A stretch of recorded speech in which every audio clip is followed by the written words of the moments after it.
Oh, I will also say that this is one of probably 3 blue-green decks. It's going to be a little thematic in the next week. I have this, Android 18, and as well as Soul Striker. So yeah, right after that, it's probably going to be the red-yellow stuff. Anyway, getting to the deck, this is the leader, or the best way to start this out is the leader. And the reason for that is because it's brand new. As soon as I saw it, as soon as it got revealed, I wanted to make it. It was one of those decks that I saw the leader, I saw the archetype, and I was like, I gotta make this. A quick rundown for this is that Dr. Uiro, Dr. Uiro, whatever, he plays out the Dr. Uiro's lab, in which is on the right side. The left side, or the unawakened and awakened side, has him swinging at top 7 at the leader. You get a Frenzied warrior among them, which is pretty much everything. I'll go through them in just a second. And then if you're at 4 or more energy, which is wild, or 3 or less life, which is kind of weird, you untap 2 energy and then flip it over. His backside is kind of interesting. When you swing, you attack and draw 1. You choose 1 card from your hand as to activate main, and you choose 1 keyword skill on the opponent's battle card and engage for the duration of the turn. That's an interesting thing to have,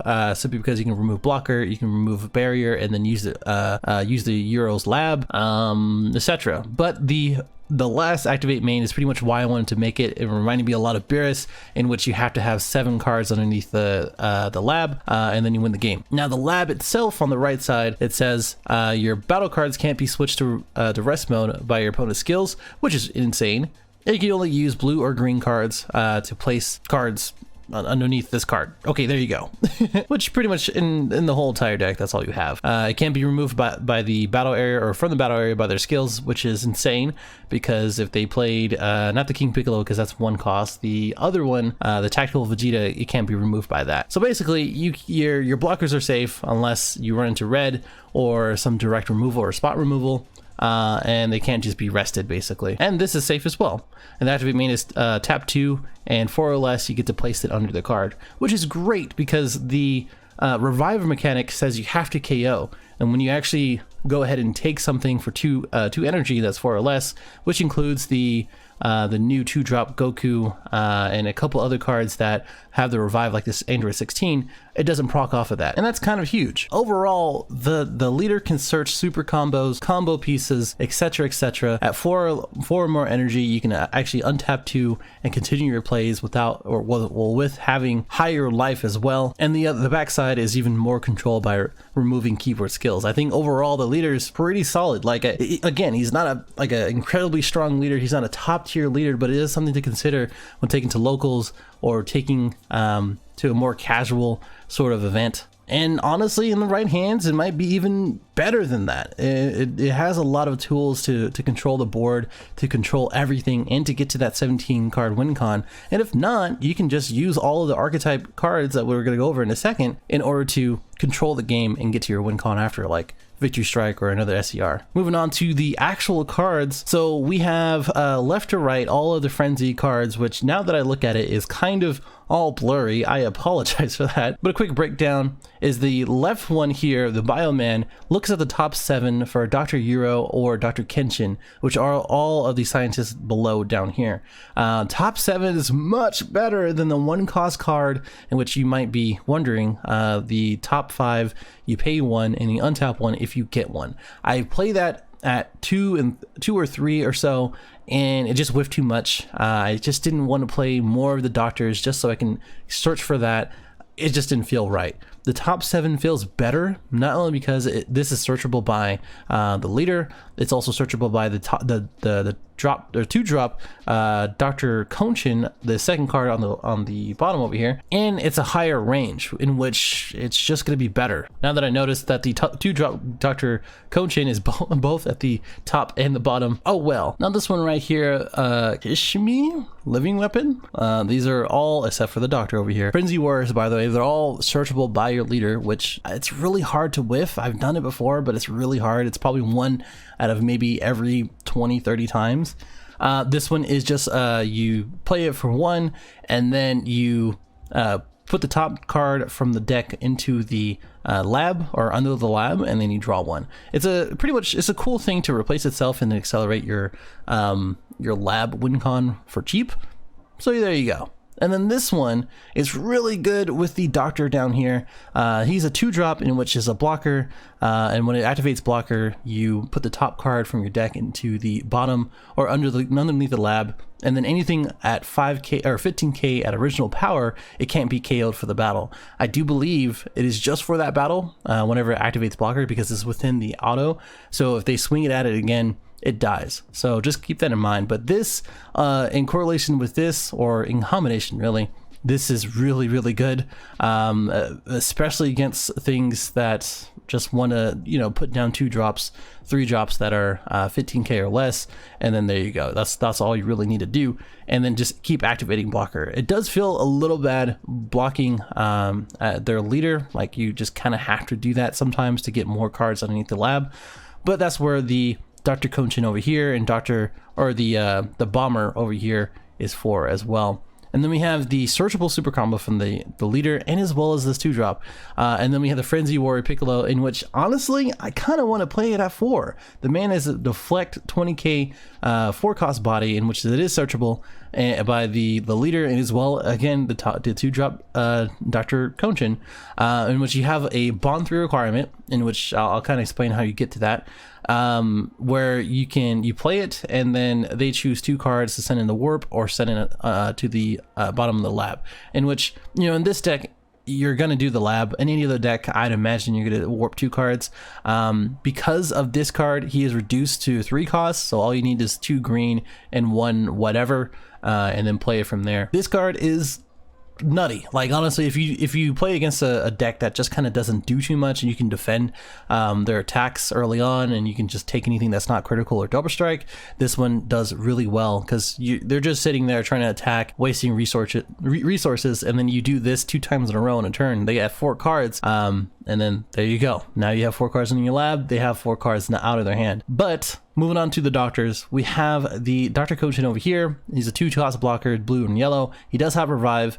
I've used him a few different times. Basically, his auto says when you play this card, you put 1 from your hand underneath the lab, and then you draw 1 card. He replaces himself, kind of, but the fact that you have to put 1 from your hand to the lab really hurts. Like, I really want to run this at 2, but because of the multicolors and because of the other stuff that we're running, it's kind of hard to do that. Plus, he's another target for the Bioman. It's kind of hard to get away from that. Plus, he has revive and he's a blocker, so as soon as he blocks, he dies. You pay the 2 blue and green, which is another neg, by the way. Like, if you don't have another multicolor in your hand, like you don't have the Doctor or the Bomber or the Android 17, it really hurts to pitch a blue and a yellow, or a blue and a green. Yeah, you know, that's kind of how I feel about that. But he is good when he can save you from dying, basically. That's kind of how I feel about that. So Dr. Kochin, let's talk about him. So he has a permanent that says only 1 could be played on the field, but every frenzied warrior in your hand, which this one, all are reduced by 1 cost. So really the 2 targets are going to be the living weapon, whatever his name is, and then the Piccolo, which is now a 3-drop, and then this is now a 1-drop. You can pay both of them for pretty cheap. This one blocks pretty much anything that they're attacking with, and this one kind of rips their hand. And because of that, we play the Vegeta the Cruel, we play a couple other cards, and it's really good with that. But the other auto is that when you play the card, you do look at the top 7, and you take a Frenzied Warrior from it. It doesn't mean you have to play from it for the second effect, in which you look at the top 7 and you play something from it. You actually play something from your hand, which is the 2 cost or less Frenzied Warrior. So you can play any of these guys over here. You probably don't want to play a super combo, but you can go ahead and play any of these cards over here. Look at the top 7 for a Doctor. Go ahead and replace yourself and get 1 under. Or if you have 1 already in your hand, you can go ahead and play another of these fat boys over here. So really cool, really good card. If I didn't have this card, this deck would probably be completely different, honestly. That's just me. This is just what I prefer. Anyway, we have the Dr. Uiro Gigantic Bomber. There's so many times that I didn't want to play this card. I think it's very situational. His auto says, well, you pay 3, 1 blue, 1 green, and then he is a blocker. He has revive. And then his auto says you choose 2 cards from their drop area, and then when you play it, that is, and then place it under the lab.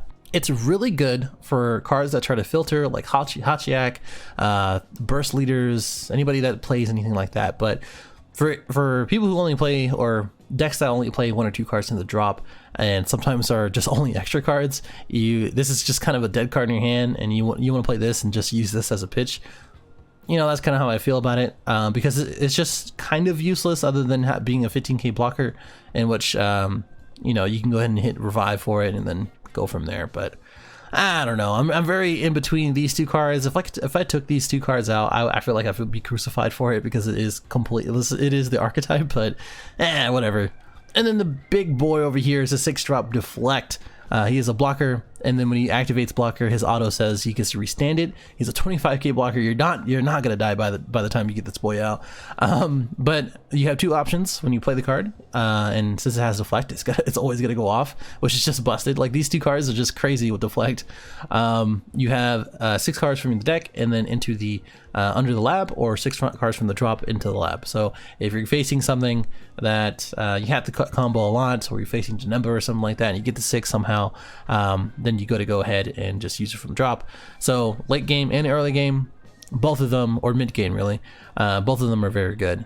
There is some, I will say, because of this card, there are some merit to play the Android 16 as well as Objection. The thing about it is that you don't really want to tap off for Android 16. This deck is already kind of hurt by Desperate Measures, and as well the new 1-cost counterplays. The thing about it is that when you play Objection, you lose hand size, and you can kind of get it back, but the things that you're going to be charging, especially in a deck like this, you kind of want on the field anyway. So I don't really want to do that. The other thing is that by the time you do get to 6, you're pretty much winning anyway. You're going to have at least 11 cards underneath. You just kind of have to plan for it throughout the turns, and that's really where you want to be. The magic number is 11, because by the time this guy gets out, you get 6, and then there you go, you win the game. But that's just me. That's my thing. I'm curious to hear other people and your thoughts on that. All right, moving on to the last stuff. These are English. These are the extra cards, and as well as the other stuff that comes with the deck, or I've added into it. We have Ultimate Blow, in which you choose one of your battle cards, and it gains 10k from and Revenge, basically. It's a one of, because it's great for all the blockers you play. It's kind of awkward to have black just in general, so I'm like kind of pushing away from it. This deck doesn't play a lot of blue, so you want to play as much as you can. That's why we have the Bean to survive, and as well as to charge it whenever you need to. I find to charge Bean more than anything else. But Ultimate Blow, I can definitely understand to play it at 2 or 3 if you really want to go that route. Like you have the 2-drop that doesn't die from 15Ks, and you want to kill it, then there you go. But this really has saved me as a one of against other SCRs. So if I can buy myself a turn and then play the 6-drop, then it's gonna win me the game. Then we have, like I said, we have Sense of Being. We have the Focus Breakthrough, in which if you have 4 or less life, which is kind of rare in this deck, but you will get there, you can go ahead and pay a life to activate it. And as well as the activation says counterplay. If the card is 3 or less, you go ahead and place it in the drop instead. Sort of like a preemptive, but less, just for 1, which is good. Then we have Shocking Death Ball. He's a green leader, so there you go. We have the Lab, just like we talked about. And then we have the Android 17 for non-energy exhaust. And then the 2 counterplays. So these are pretty good. I'm in between them right now, but I think Vegeta the Cruel is probably a little bit better in the way of comparing, or putting it with the Frenzy Piccolo, because they drop 2, and then you awaken, and then if they play something else right after that, you can go ahead and Vegeta the Cruel right after, and then block everything else afterwards. So I mean, this is really good because you're ripping 3 cards from their hand right after in that sequence. Gohan is good as a sort of don't play that, I'm gonna go ahead and play my stuff, and now I have a 15k attacker on the board, and it is also blue energy for this. If I had to change something, I'll probably bump these up to 2, or I mean to 3. So that way you can have a little bit more versatility, but I wouldn't know what to take out. And then Shinran's Lair didn't have the Vegeta SER. I played this once. I will let you know. I will play this once. And I did it on defense. I did have a 40k attacker right after. It was nice. I removed something, and then I ramped up so I can play the 6-drop and then play another blocker right after and win the game. So I mean, this is pretty cool. It's an alternative win con. It is nice to throw in. Honestly, you can probably play Victory Strike as well. That's just me. There you go. Here's the deck itself. I apologize for going through that, but I feel like it is very important to kind of understand a brand new leader, a brand new archetype first before just looking at a list. I put the list in the description if you want to go ahead and share it as well. And this is it itself. I mean, honestly, it's really fun. Obviously, this is the Vegeta SCR. As far as the pros, it is control. You do stall a little bit. It is very fun. Like honestly, if you want to, like, it's sort of like you just look at the lab and you're like the whole time I'm like, I'm gonna get there, and you're not gonna stop me. Everything is searchable from the doctor and the leader. You have a lot of free plays. You have some hand control, and honestly, you can probably flex this whole deck to a hand control deck into the lab win con. The cons are, it does lose the red. Like a Vegeta exploiting weakness can kill all your blockers. None of this stuff really has barrier either. Red in general just kind of hurts. So on the play stuff, it's going to be more important to play if you don't run into denial. Thankfully, Frenzy Warrior Piccolo is very important, but the bottom 3 is kind of hard when you have stuff minusing all the time, especially against Baby or something like that. Vegeta the Cruel can kind of interrupt some stuff. Your hand stays pretty well, like it's 7-8 cards per turn on average I've seen. But it can interrupt a lot of different plays like your blockers and things like that, because it doesn't proc off. So like Gohan doesn't proc off the revival, and then Vegeta the Cruel just kind of hits your hand size for the small stuff that you could be playing, like the 2-drop Kochin. And then Desperate Measures and as well as Absolute Respawn hurts, because as soon as you play something that is the 3 costs, like the Dr. Bombers and the Absolute Respawn hurts you from there, or even the Focus Breakthrough. So those hurt, and then this one and as well as this one gets hurt by Desperate Measures after that. So you kind of have to play where you need to. You know, this deck overall is pretty fun. Like I said, that's where it really shines. And honestly, I'm very interested in hearing other people's takes on it, or see other people's takes on it. I'm in a place where when I build a deck, I am not satisfied until I know it's perfect. I don't think I'm ever going to get to that point for any of the decks, because I made like 10 of them in the last week. So this is what you get. Please help me improve it. But if not, it's pretty solid as is. And subscribe if you're new. We're going to be playing and making a lot of set 8. Thank you for watching. See you in the next one. Later.